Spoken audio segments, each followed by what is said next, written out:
buenos días, muy buenas tardes o quizás muy buenas noches, estimado oyente, según sea la hora y el país donde se encuentre. Les saluda como siempre desde este micrófono el pastor bautista Nikos Ricoy, director del programa Encuentros y pastor general de las iglesias del Ministerio Tinajas, emitiendo desde aquí en Valencia, España. Saludos de parte del equipo de trabajo del Ministerio Tinajas y le damos la bienvenida una vez más a nuestro nuevo programa semanal Encuentros.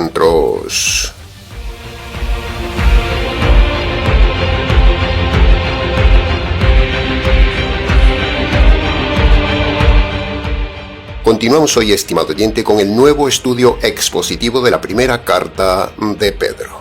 Hoy abordaremos el estudio de los versículos 3 al 5 del capítulo 1.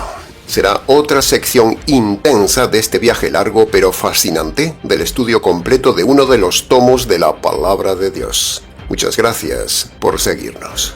Para hacer más dinámico el mensaje de hoy, entremos de lleno entonces en el estudio del pasaje de los versículos 3 al 5 que, de forma parafraseada, dicen así: Bendito sea Dios, el Padre de nuestro Señor Jesucristo, que por su gran misericordia nos ha hecho nacer de nuevo por medio del poder de la resurrección de Jesucristo, para que tengamos una esperanza viva y para que un día recibamos una herencia material indestructible, incontaminada y eterna.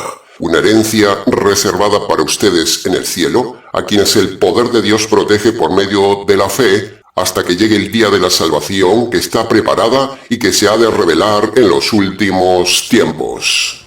Dividiremos el estudio de hoy en 8 frases para su mejor comprensión.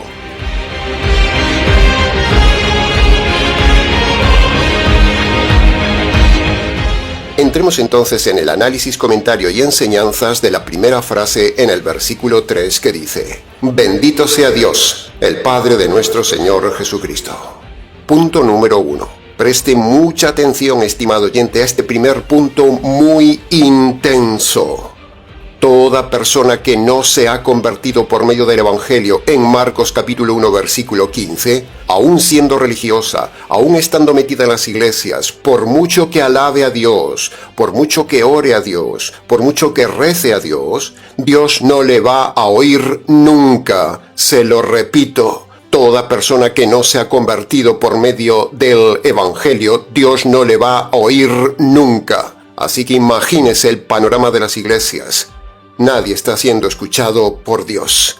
La gente está orando al aire.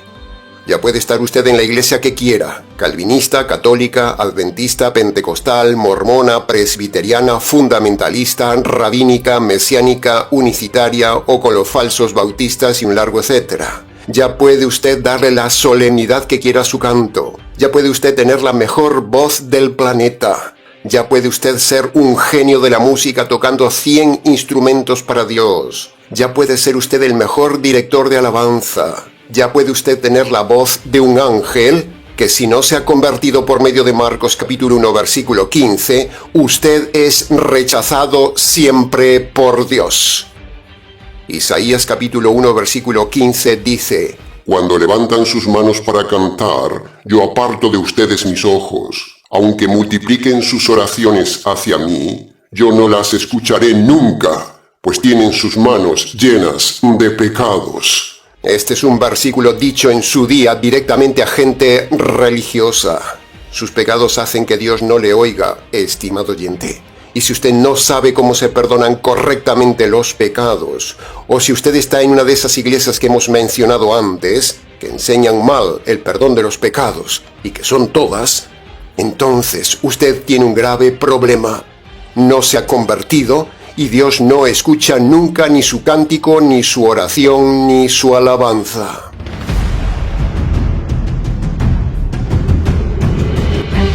Para que Dios escuche su alabanza, su bendición, sus canciones, sus oraciones, sus manos alzadas al cielo o sus rodillas, para todo esto usted tiene antes necesariamente que humillarse ante Dios por medio de los 2 requisitos que le manda Dios en Marcos capítulo 1 versículo 15 para que le pueda escuchar. ¿Cuánta gente hay engañada orando al aire, estimado oyente? ¿Cuánta gente engañada en este punto? Para preguntas del tema, escríbanos.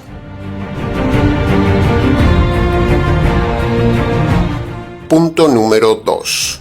Los pastores, sacerdotes y rabinos engañan a toda la gente cuando permiten entrar a todo el mundo en sus iglesias, cuando permiten entrar a inconversos, a políticos, a familiares, a periodistas, a personalidades, a famosos, a cantantes, a turistas, etcétera, etcétera. Por ejemplo, la misa multitudinaria del otro día en honor al Papa en el Vaticano fue una blasfemia que Dios no escuchó nunca. El Papa hizo el ridículo porque Dios no escuchó nada de lo que el Papa le rezaba, porque ni el Papa ni ninguno de los políticos, ni sacerdotes, ni reyes, ni emires, ni diplomáticos, ni cardenales, ni líderes presentes en la primera misa del Papa, ninguno de los asistentes a esa misa se ha convertido por Marcos 1:15. Por lo tanto, la solemne celebración de San Pedro fue una farsa ante Dios.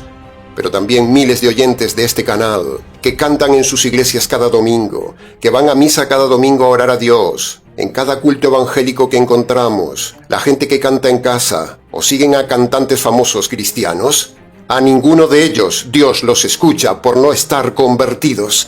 El tema es muy serio. Sin conversión no vale ninguna oración. Así de radical como lo oye, estimado oyente. No cante, ni ore, ni rece más a Dios, porque eso aún ofende a Dios si usted no se ha convertido por medio del Evangelio. Para preguntas del tema, escríbanos. Punto número 3. Si se fija bien en esta frase, o en toda la carta de Pedro, o en todo el Nuevo Testamento, nunca encontramos a Pedro rezando el rosario ni rezando a María. La oración de Pedro es solo a Dios y sin repeticiones. El rosario es un invento demoníaco que ofende a Dios. El mismo Señor Jesús lo dijo: No hagáis vanas repeticiones. Y el rosario es pura repetición y está hecho en honor a María, no a Dios. Suponiendo que Pedro fuera el primer papa, aquí en esta frase, ni en todas en su carta, reza a María. Pedro ora solo a Dios. Ese es el modelo que no sigue la falsa Iglesia Católica del supuesto primer papa. Si Pedro es el primer papa, ¿por qué no siguen el modelo de Pedro? El otro día, cuando el Papa salió por primera vez al balcón del Vaticano a dar su discurso, no predicó el Evangelio y para colmo hizo un rezo a María. Eso fue pecado, es idolatría a María. Esta frase de Pedro es una bofetada a todo el ritual católico repetitivo de los rezos y los ritos católicos. Pedro no hace oraciones repetidas. La repetición ofende a Dios. Todo en la Iglesia Católica es aburridamente repetitivo, es pesado, es cansador, es nauseabundo. Es siempre lo mismo. Se repite siempre la misma historia.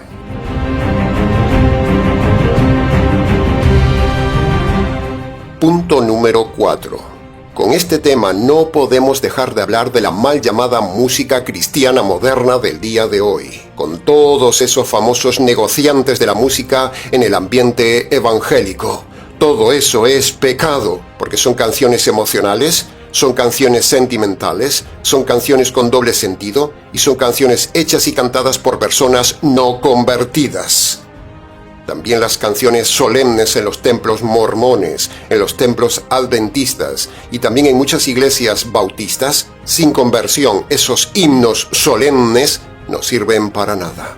Dios no los escucha porque en esas iglesias no hay verdadero evangelio. Deje de escuchar toda esa música mal llamada cristiana, estimado oyente, es pecado, es un negocio. No pague ese negocio.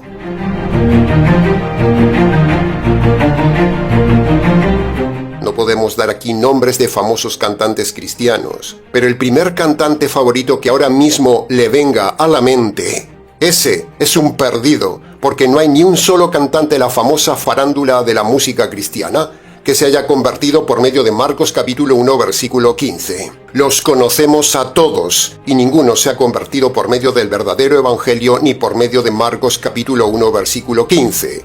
Por lo tanto, sus canciones no suben a Dios. Ya hemos puesto en el canal testimonio de cantantes famosos mal llamados cristianos con un testimonio de conversión falso. ¿Recuerda aquel cantante que quiere que llueva café? Pues su testimonio de conversión es falso. Lo hemos demostrado un día en el canal. Todo cantante que se haya convertido por medio de lo que Jesús dice en Marcos capítulo 1 versículo 15, no cantaría las canciones que vemos en el día de hoy. Toda la música moderna cristiana de hoy es falsa, y aún la música solemne antigua de himnos. Muchos de esos himnos son errados en doctrina, por ejemplo, todos esos himnos que cantan a la sangre de Cristo. Queda dicho. Para preguntas del tema, escríbanos. Y punto número 5 de la primera frase. En esta frase vemos también la centralidad teológica de Pedro en el Padre. Este es el tema teológico de este mensaje. ¿Por qué se centra en el Padre y no en el Hijo o en el Espíritu Santo? Bueno, porque como dijimos el otro día, en Dios hay una jerarquía, hay un orden interno y hay una autoridad entre ellos tres. Pedro nos muestra aquí la centralidad teológica del Padre, pero no por ello se descarta la divinidad e igualdad de los otros dos miembros de Dios. Una cosa es la autoridad, otra cosa es la divinidad. Se lo repito, una cosa es la autoridad y otra cosa es la divinidad. En Dios hay una sola autoridad, pero hay tres seres divinos. En una familia, por ejemplo, de 3 personas, los 3 son humanos. Esa es su naturaleza. Los 3 son iguales en atributos y derechos. Pero nadie es más que nadie. La autoridad de los 3 la tiene solo el padre de familia. Así es con Dios. Dios es una unidad plural, un equipo de trabajo armonioso, una empresa activa, una familia con orden, donde hay igualdad de naturaleza divina, funciones diferentes, pero solo una autoridad, el Padre. En este caso, Pedro nos enseña que el Padre es la cabeza, la autoridad de los 3. La autoridad de todo está en el Padre, pero la relación del convertido, la relación del cristiano es con el Hijo, no con el suegro. El Hijo de Dios es el esposo de la esposa, la Iglesia. Cuando una esposa se casa con alguien, la relación es con el hijo, no con el suegro, aunque la autoridad de todo la tenga el suegro. El convertido alaba al Padre, pero no le pide nada al suegro. Las peticiones del convertido son al esposo, son al hijo, no al Padre del Hijo ni al Espíritu Santo. Por eso cuando usted ve a pastores pedirle cosas al Padre o al Espíritu Santo, están todos errados, porque la esposa le pide al esposo, no al suegro. Para preguntas del tema, escríbanos.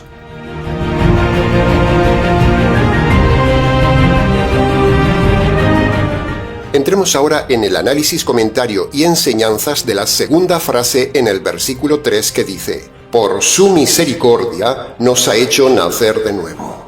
Punto número 1. Una cosa es la misericordia de Dios y otra cosa es la paciencia de Dios. Preste atención a la diferencia. Dios, como juez, no tiene misericordia ni ama al hombre inconverso, como dicen por ahí, porque el hombre es un delincuente. Ningún juez justo en la tierra puede tener misericordia ni amar a un delincuente, porque eso sería injusto, sería un delito de parte del juez.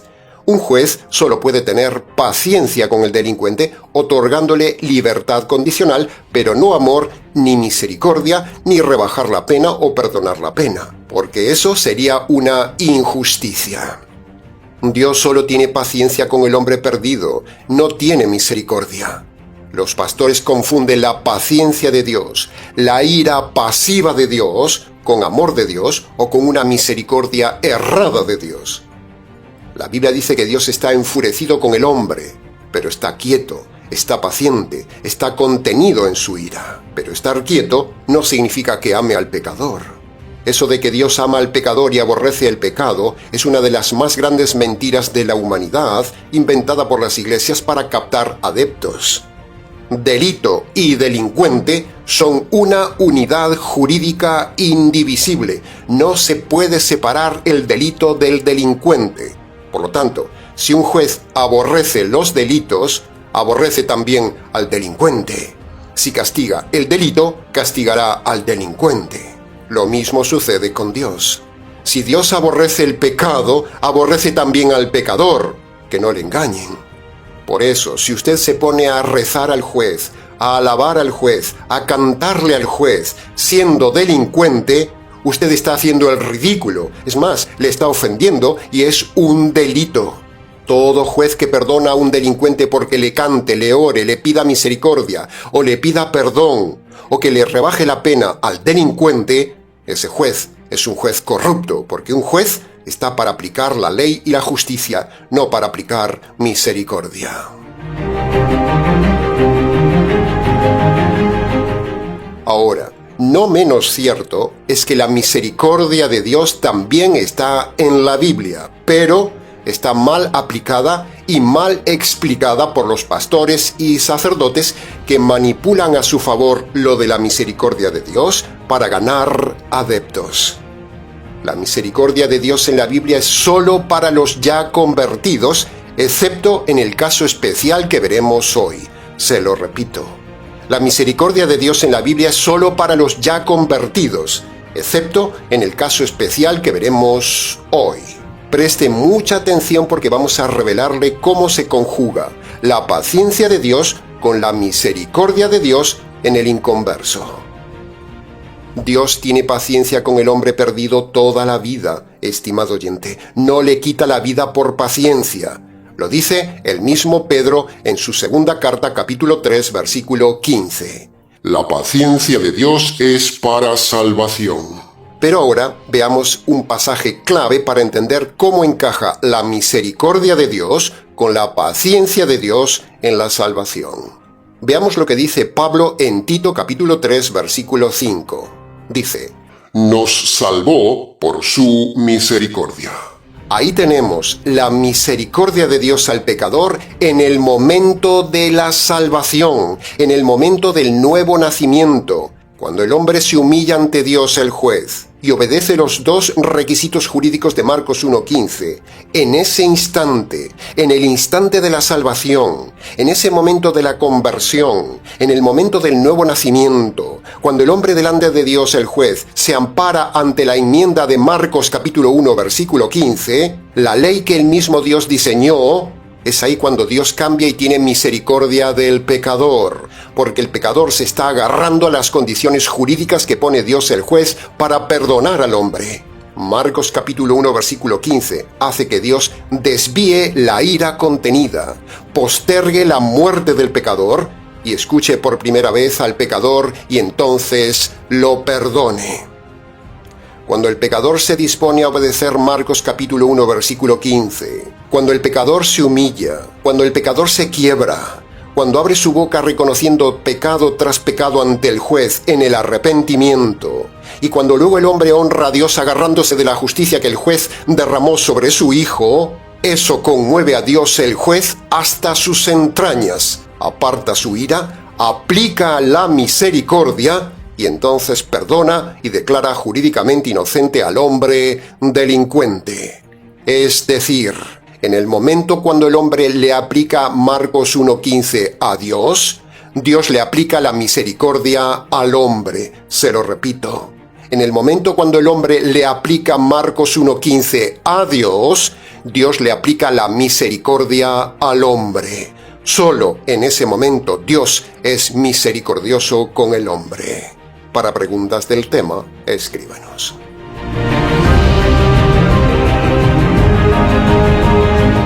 Punto número 2.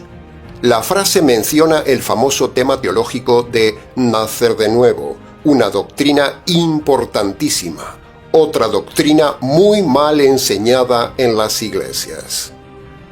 Primero, el término nacer de nuevo es una ilustración, o, dicho de otra manera, en términos de gramática, es una metáfora que usa Jesús y Pedro para enseñar algo espiritual.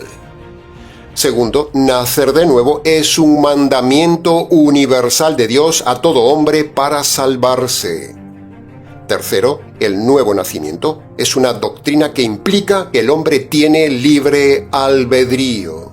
Y cuarto, el nuevo nacimiento es un término exactamente igual que la conversión o que la salvación. El famoso pasaje a fortiori de Juan capítulo 3, paralelo y más amplio a este pasaje de Pedro, confirma estos 4 puntos dichos antes, y a la vez es una bofetada a los calvinistas. Cuando usted lee Juan capítulo 3, versículo 3 y versículo 7, usted ve que el lenguaje de Jesús en esos versículos, Jesús le pasa la responsabilidad a la persona para nacer de nuevo, o sea, para salvarse. El versículo 3 dice, el que no nace de nuevo.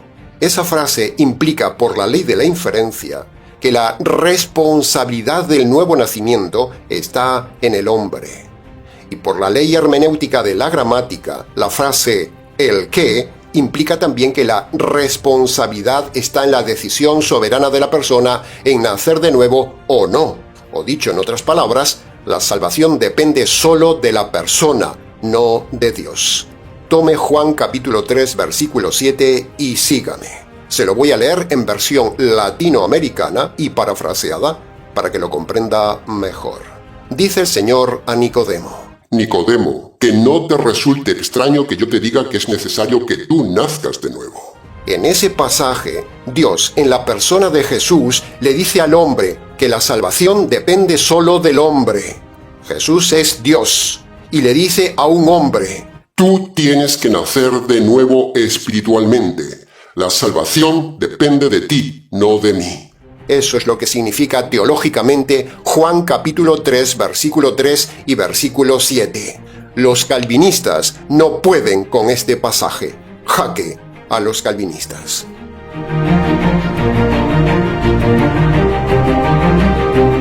Punto número 3.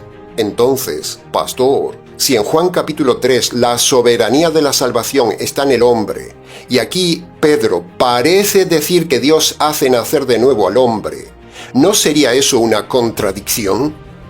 Pues no, estimado oyente, no es una contradicción. No hay ni puede haber contradicción en la teología bíblica. El problema es que hay que estudiarlo con cuidado porque es un tema especial y hay que aplicar las leyes de la hermenéutica que estamos enseñando y así habrá armonía en el tema. La frase de Pedro dice: Dios nos ha hecho nacer de nuevo. Eso significa que cuando usted, tanto si es judío como si es gentil, cuando usted obedece los 2 requisitos de salvación que le pone Dios, en ese momento Él le da vida. Él le hace nacer espiritualmente de nuevo porque usted primeramente obedeció Marcos 1:15. Usted primero obedece Marcos 1:15 y cuando lo hace, Dios le da el toque y le da vida. Usted hace primero la parte técnica y Dios hace después la parte práctica. Usted obedece Juan capítulo 3, versículo 3 y versículo 7, y Él le da vida espiritual, como dice Pedro en esta frase. Juan capítulo 3 es desde el ángulo del hombre, y Pedro nos muestra el ángulo de Dios, y nosotros le armonizamos los 2 pasajes. Para preguntas del tema, escríbanos.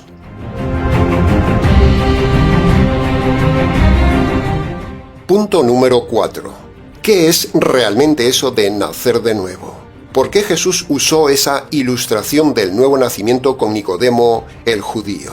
Bueno, Jesús usa ese lenguaje del nuevo nacimiento porque es un lenguaje que estaba dicho a los judíos en el Antiguo Testamento. Recuerde por la ley del contexto que Jesús en Juan capítulo 3 está hablando a un judío importante, a un maestro de la ley que debería saber este tema del nuevo nacimiento que ya estaba dicho en el Antiguo Testamento.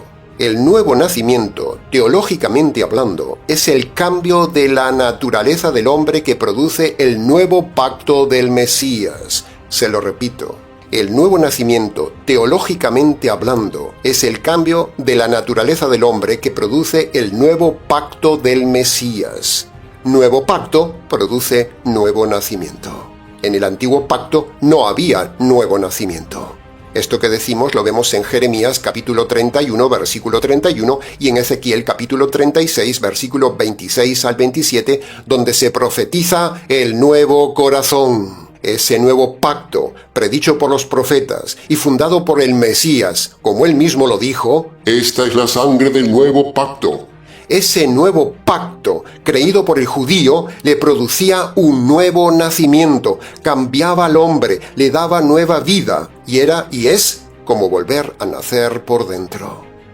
Entonces, dicho esto, unamos las piezas. Cuando el judío, primero, reconocía al Mesías que era el fundador del nuevo pacto, y segundo, cuando ese judío llevaba sus pecados al Mesías, esas dos cosas producían un cambio milagroso, un cambio extraordinario en la naturaleza espiritual del hombre judío. Le cambiaba por dentro, le cambiaba todo el corazón al judío. Era el nuevo nacimiento. Ya lo decía el profeta, les daré un corazón nuevo. Ese es el nuevo nacimiento del judío. Creer en el Mesías del nuevo pacto y llevarle sus pecados al Mesías. Pero, para el gentil, el nuevo nacimiento es por medio de obedecer las palabras del Mesías en Marcos capítulo 1, versículo 15. Siempre volvemos al mismo punto. Cuando un gentil reconoce sus injusticias, o sea, el arrepentimiento, y se agarra por la fe de la justicia del Evangelio del Mesías, esas dos cosas perdona los pecados del gentil, cambia al hombre gentil en una raza de hombres diferentes y produce un cambio total en su ser interior, algo nuevo. Es un ser de justicia. El gentil ha experimentado el nuevo nacimiento. Para preguntas del tema, escríbanos.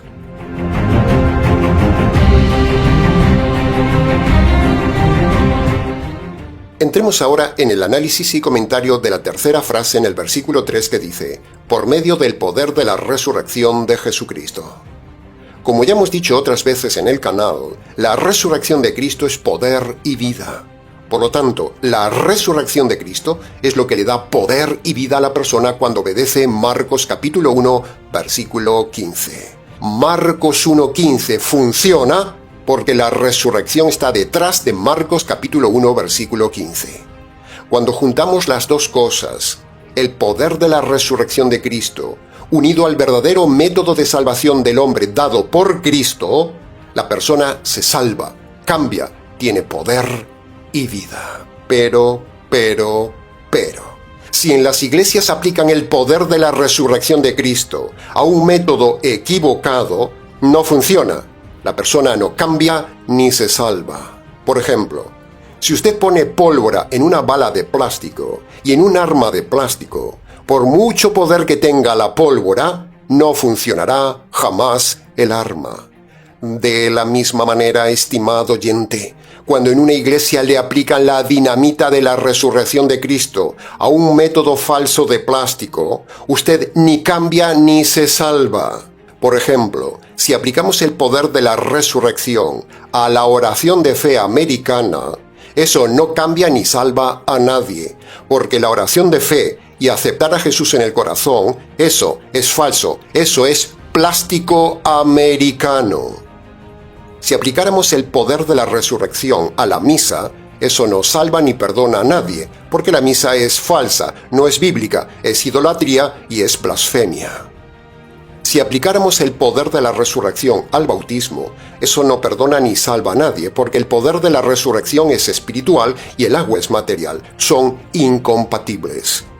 Si aplicamos el poder de la resurrección a cualquier otro método que no sea Marcos 1:15, usted nunca será salvo, y esa es precisamente la realidad del día de hoy en todas las iglesias.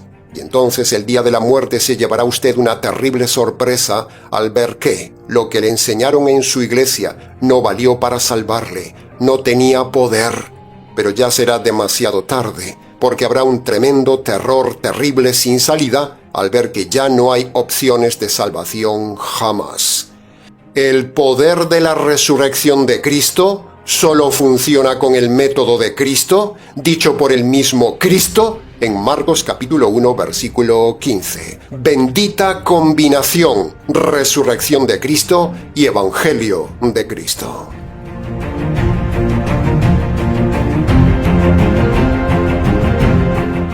Entremos ahora en el análisis, comentario y enseñanzas de la cuarta frase del versículo 3 que dice, para que tengamos un día una esperanza viva.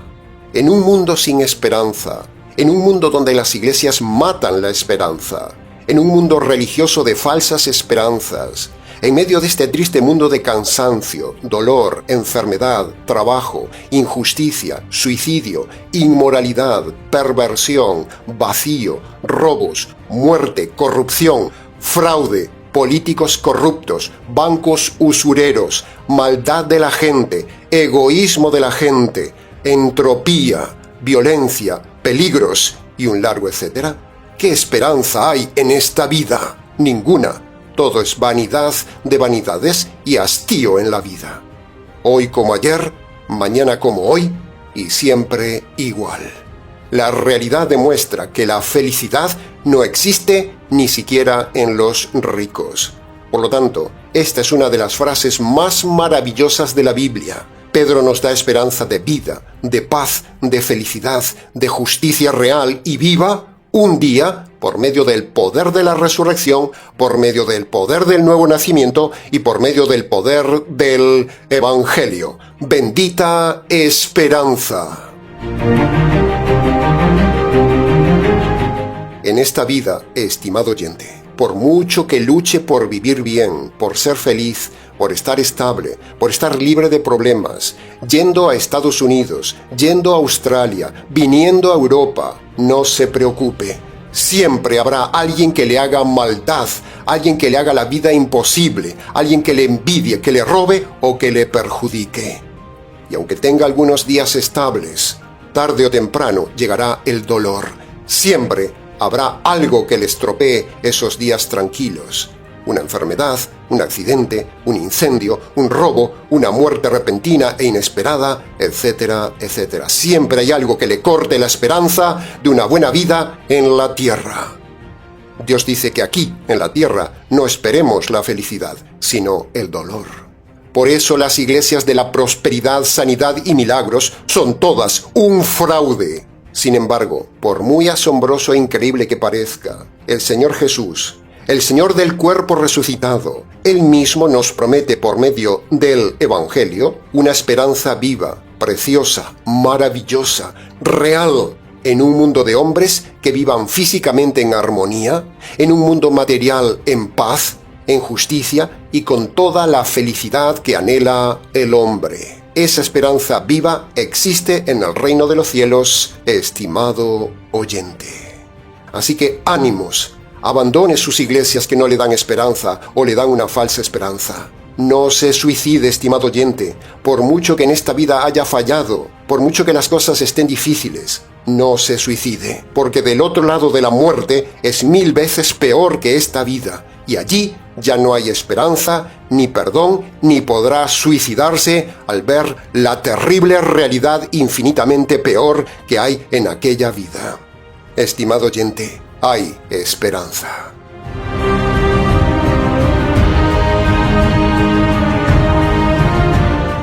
La esperanza mormona de ser como dioses es una utopía, es una mentira. La esperanza de los testigos de Jehová de vivir en un paraíso es falsa. Ya no habrá nunca más paraíso. El paraíso fue solo una vez. Y menos paraíso habrá negando la Trinidad, la divinidad del Hijo y falseando la palabra de Dios. Lo que les espera a los testigos de Jehová, más bien, es el terror eterno. El cielo católico no existe. La salvación de unos pocos, como dicen los calvinistas, tampoco existe. Es una de las mayores mentiras religiosas. Es una falsa esperanza. En definitiva, estimado oyente, hay verdadera esperanza de un mundo mejor, real. Un mundo de paz, justicia y felicidad física material por medio del Evangelio.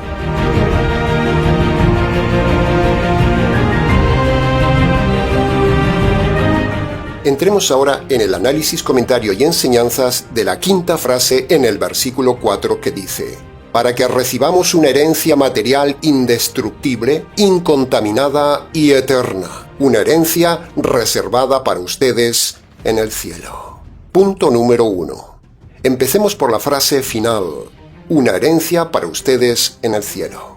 Esta frase, estimado oyente, implica que el cielo no es para todos, pero puede ser para todos. Se lo repito, El cielo no es para todos, pero puede ser para todos los que se conviertan por medio de Marcos 1:15. El cielo es solo para los que deciden nacer de nuevo. El cielo es solo para los que se convierten por medio de su libre albedrío. Marcos 1:15 es la clave de todo. Cuando usted pasa por esa puerta estrecha, dejando toda su ropa sucia de sus pecados en la puerta, y cruza la puerta en su libre albedrío, y toma del otro lado la vestidura de la justicia del Hijo, usted ahí recibirá toda la herencia de Dios. Muchas veces en el canal hemos hablado de esa maravillosa herencia del reino de los cielos. Un mundo material con un cuerpo perfecto, sin vejez, sin enfermedad, sin entropía, sin injusticias. Un mundo donde los hombres se llevan bien, sin envidias, sin peleas, sin guerras, sin maldad, sin dolor, sin robos, sin cansancio, sin miedo a la muerte. Ya no habrá muerte. Será vida para siempre en felicidad perpetua. El tema es inimaginable. Un mundo donde el cuerpo tendrá poderes para aprender mejor, poderes para poder trasladarnos de forma más rápida a los confines del universo. Un mundo sin enfermedad, un mundo sin vejez, sin arrugas, sin podredumbre, sin olor, sin dolor, sin muerte. ¿Se imagina un mundo sin baño? ¿Se imagina un mundo sin suciedad? ¿Se imagina un mundo sin malos olores? ¿Se imagina un mundo perfecto? ¿Se imagina un mundo visualmente asombroso de luz, de grandiosidad, de estructuras gigantescas, de lugares físicos únicos? Si ya el planeta Tierra estando estropeado, algunos lugares son maravillosamente idílicos, imagínese un planeta nuevo, material y perfecto, y un universo de universos de lugares físicos increíbles. ¿Se imagina seres nunca vistos? ¿Se imagina construcciones gigantescas maravillosas que ojo no vio, ni oído yo, ni mente imaginó, ni se ha visto nunca en películas humanas? Jesús habló de ciudades en el reino cuando dijo: Gobiérname 10 ciudades. Tienen que ser ciudades únicas, limpias, con orden, con belleza, con luz, sin delincuencia. ¿Se imagina la convivencia con otros seres en estado de perfección, aprendiendo, viajando, compartiendo, charlando en reuniones celestiales contando a otros las maravillas de la salvación? Se imagina sonidos tremendos donde la alabanza estremece el cuerpo y el alma. Se imagina la solemnidad de la alabanza al Hijo, en un protocolo diseñado por querubines, con sonidos únicos en el templo de Dios en el reino. Si la solemnidad del templo de Israel hacía temblar, si la presencia de Dios en la montaña hacía temblar de temor, imagínese el impresionante espectáculo ceremonial y majestuoso del Rey del Reino en la explanada del inmenso templo majestuoso de Dios en el cielo. Allí todo es grande, impresionante, gigantesco, solemne hasta la médula. Imagínese un firmamento áureo interminable, donde constelaciones de querubines entonan armonías celestiales para el Rey. Imagínese la luz diamantina emanando del centro del trono del divino Rey, envolviendo a miríadas de almas en una bienaventuranza inefable, en una unidad inimaginable del alma entre todos, en un verdadero sentir sin mancha humana. En esa convivencia entre hombres, entre seres y con el Rey, hay un unísono emocional impactante, donde ahí las emociones son puras, son reales, son maravillosas, son preciosas, despertadas por la vista y por los himnos jubilares, resonando en una expansión etérea de forma impresionante en ese marco inmenso de los hombres ante el Rey. Un marco que hará temblar de gozo a todo ser. Cada nota es un deleite al oído, cada imagen luminosa impresiona la retina, cada cosa allí es perfecta. Es paradójicamente un momento interminable, prístino de perfección, solemnidad, belleza y reverencia inmarcesible. Una epifanía gloriosa, una sinfonía sagrada de alabanzas al Rey, al Señor de los señores, al Señor del Evangelio, que trasciende todo entendimiento terrenal. Estimado oyente, eso sí debe ser un éxtasis donde la esencia de la verdadera adoración se vuelve tangible y sobrecogedora. es el cenit de adoración nunca vivido en cuerpo y alma en la tierra. El resplandor nítido toca cada fibra del ser humano, culminando en un momento de plenitud, de postración ante el Señor de los Señores, como algo sin parangón. No solo quiero imaginarlo, quiero vivirlo, quiero vivir todo eso, estimado oyente, tanto en solemnidad de adoración como en vida eterna de plenitud de conocimiento, de viajes, donde no hay aburrimiento y donde cada momento es solemne, es algo habitual, es algo precioso. Usted también puede vivirlo un día por medio del Evangelio. Este mundo no vale la pena.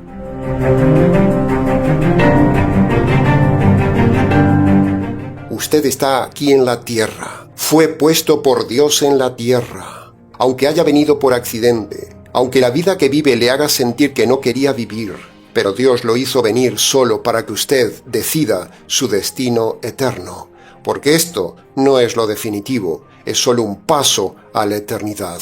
Usted no está aquí para vivir lo mejor posible, ni para tener 100 camas, o para ganar dinero, o para ser famoso, o para trabajar lo mejor posible y vivir lo mejor posible. Usted no está aquí para estar de vacaciones en la Polinesia, o para buscar el sueño americano o el sueño europeo, o para buscar la buena vida. Usted está aquí, en este lugar, para decidir su futuro eterno. Usted y yo fuimos puestos aquí en la tierra por Dios para que con nuestro libre albedrío decidamos tener o no esa herencia que habla Pedro que Dios dará un día a los hombres. Por muy dura que sea su vida, por muy miserable que sea, por mucha deformación y enfermedades físicas que tenga, eso es temporal, estimado oyente, y Dios le da esperanza y posibilidad de una herencia eterna inimaginable. Vale la pena vivir con esta esperanza de la herencia del reino, que solo se obtiene por medio del Evangelio. Se lo va a perder.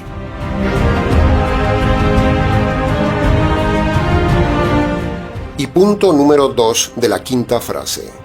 El texto dice cielo, pero otras versiones dicen cielos. Sea como sea, ambas cosas son bíblicas, son correctas, pero tienen un orden. Permítame entonces explicarle brevemente este tema doctrinal. En este momento, toda persona que se muere habiéndose convertido por medio de los dos requisitos universales que pone Dios en Marcos 1:15, esa persona irá ahora al cielo sin cuerpo, en espera del cuerpo y del reino material de los cielos. Pero, por el contrario, toda persona que se muere ahora mismo sin conversión, sin el perdón de los pecados, toda persona que ahora está metida en cualquier iglesia, toda persona inconversa, sean religiosos o ateos, sean paganos o de la religión que sea, todos esos, ahora mismo cuando mueran, van sin cuerpo, solo va su alma, a la cárcel de oscuridad y agonía en espera del día del juicio. Desde el ateo más recalcitrante, pasando por cualquier calvinista, todo pentecostal, ateo, católico, rabino, adventista, mormón, testigo, papa o cardenal, obispo o sacerdote, pastor, pastora o rabino, todos estos, al momento de morir, van directamente a una cárcel de oscuridad comúnmente llamada el infierno, es decir, un lugar terrible de agonía en espera de recibir un cuerpo el día del juicio final, cuando definitivamente con cuerpo y alma los impíos irán al lago de fuego ardiente, una tortura terrible e interminable. Escape de ahí, estimado oyente, escape de ahí hoy mismo por medio de Marcos capítulo 1, versículo 15.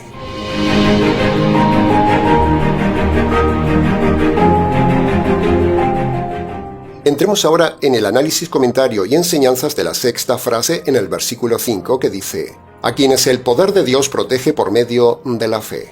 Esta frase se refiere a la seguridad y protección divina que tienen los creyentes de su salvación. La salvación no se pierde siempre y cuando esté fundada sobre el verdadero método de salvación. Este pasaje de Pedro significa que, preste atención, cuando usted se agarra al verdadero evangelio por medio de Marcos 1:15, el evangelio lo agarra a usted y lo protege para siempre. Se lo repito. Cuando usted se agarra al verdadero evangelio por medio de Marcos 1:15, el evangelio lo agarra a usted y lo protege para siempre. El verdadero evangelio le da protección de su salvación toda la vida. El falso evangelio lo condena y no lo protege. Cuando una persona se aparta es porque nunca ha estado convertida. Era una persona engañada, intelectual, pero perdida, porque el evangelio verdadero produce protección y permanencia. Recuerde lo que dice 1 de Juan capítulo 2, versículo 19. Para preguntas del tema, escríbanos.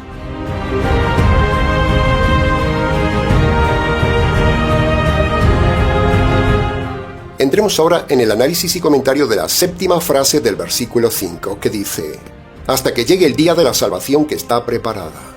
¿Qué pasaría si llegara hoy el día de su muerte? ¿Tendría salvación, estimado oyente? Ahora mismo, si el Señor le quitara la vida, ¿usted tendría la seguridad de la salvación, el perdón de los pecados y la entrada al cielo? Desde ya le digo que, si usted está en una iglesia calvinista, católica, presbiteriana, pentecostal, arminiana, pelagiana, anglicana, mesiánica, mormona, unicitaria, fundamental, en los testigos o con los rabinos o con quien quiera, ahí no hay salvación, porque no tienen evangelio verdadero ni enseñan correctamente cómo se perdonan los pecados. Así que tenga cuidado, estimado oyente, porque el día de su muerte llegará, puede llegar hoy. Pedro habla del día de la salvación. Entonces le preguntamos, ¿cuándo fue el día de su salvación? ¿Cómo fue su salvación? ¿Bautizándose? ¿Levantando la mano? ¿Repitiendo una oración? ¿Yendo a misa? ¿Tomando la primera comunión? ¿Yendo a la iglesia? ¿Leyendo la Biblia? ¿Entregándole la vida a Dios? ¿Creyendo las 4 leyes espirituales? ¿Creyendo en Jesús? Nada de eso le salva. Eso no es el momento ni el día de la salvación. Ese es el momento de confirmar su condenación. El día de la salvación es cuando usted se postra de rodillas ante Dios el juez y allí obedece los 2 requisitos de Marcos 1:15. Y entremos ya en la octava y última frase del día de hoy del versículo 5, que dice: esa salvación será revelada en los últimos tiempos. De la salvación ya hemos hablado. Ahora tocaremos nuevamente el tema de los últimos tiempos, el tan cacareado tema que le gusta a los oportunistas profetas de siempre, y hasta películas se han hecho del fin del mundo. Pero aún no ha llegado el fin del mundo. Que el fin del mundo aún no haya llegado es una bofetada a los profetas falsos que ven en cada cosa el fin de los tiempos. Pero señoras y señores oyentes, les repetimos que no estamos en los últimos tiempos. Antes del final de los tiempos aún tienen que pasar muchas cosas, así que es imposible que estemos en los últimos tiempos. Hay que ser muy tonto y muy ignorante de la Biblia para decir que estos son los últimos tiempos y que Cristo viene ya. Ni Cristo viene ya, ni vendrá ya, ni estamos en el final de los tiempos. Así que tenga paz. Estamos aún en el medio de los tiempos, no en los últimos tiempos. Este es el tiempo que Dios le da a la humanidad en paciencia para salvarse por medio del Evangelio, como dijimos antes. El Evangelio es lo que detiene el final de los tiempos. El Evangelio es lo que detiene el arrebatamiento de la Iglesia. El Evangelio es lo que detiene que este mundo se autodestruya. El Evangelio es lo que detiene la venida de Cristo y del Anticristo. El Evangelio es lo que detiene y seguirá deteniendo por mucho tiempo el Apocalipsis, porque este es el tiempo de gracia de Dios, el tiempo de la paciencia de Dios, para que usted se salve por medio del Evangelio. Este es el tiempo profético de los gentiles. Aprovéchelo, estimado oyente.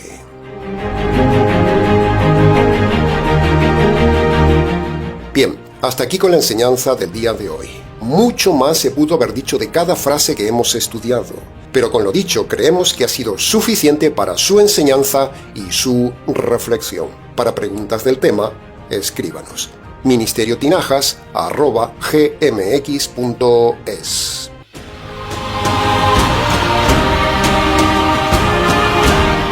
Nada más por hoy, estimado oyente. Nos hemos extendido un poco, pero fue necesario. Les ha compartido este mensaje quien les habla, el pastor bautista Nikos Ricoy, emitiendo desde aquí, en Valencia, España. Será entonces con el gusto de siempre, hasta el próximo mensaje, aquí en nuestro habitual programa semanal Encuentros.